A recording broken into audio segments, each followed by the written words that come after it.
cheat games, MSP and PSN money, check out my sponsor G2A, the link's down below in the description, and use the code RIGFREE for 3% cashback. Right guys, Riggers here, and today I'm going to show you some investing tips for the first week of FIFA 18, so if you guys will enjoy this video, and if you do, please smash the like button down below.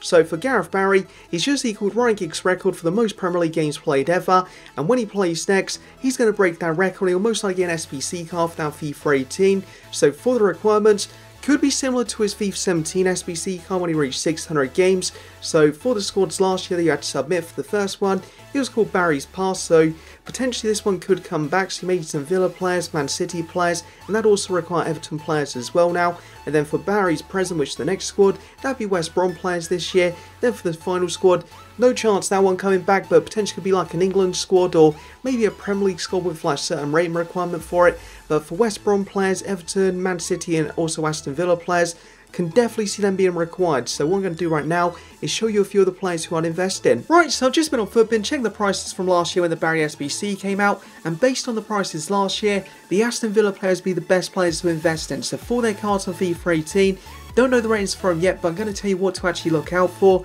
So for English goal players from Villa, they're probably going to be the safest players to invest in. And for an example, Richards last year was 700 coins to the Xbox, 750 on the PlayStation. Then the SBC came out and he went out to 5,300 on the PlayStation and 5,600 on the Xbox. So for English goal players from Villa, definitely recommend picking up a few of them.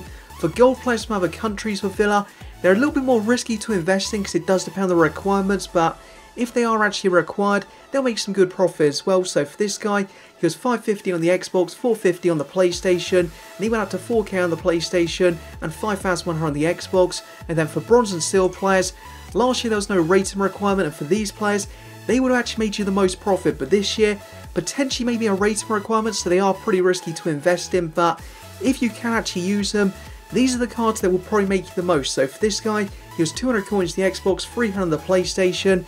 Then the SBC came out and he went to over 6K on both consoles. So going to go into some more investing tips right now. Right, so for the next tip, this is to 75 rated players. So for the first day when the game comes out on the console, for 75 rated players from the clubs Barry's played for and also England ones, it could be worth trying to pick them up for 300 coins through bidders. Usually on the first day, the market gets spammed quite a bit with quite a few of the golds. They do sell for 300 coins, so if you manage to get any of these ones, there'll be some pretty good no risk investments. Then for slightly higher rated cards from the clubs Barry's played for, try and pick out a few of them as well, just as cheap as possible, because of if the SBC does happen, there's a good chance they'll be required, then they'll go up in price. And then for 80 plus cards, try and pick out a few of them just in case there's a rating requirement. So that will be it for this video as well now. So see ya, UniqueRiggers, and hope you enjoyed this video, and if you have, please leave a like.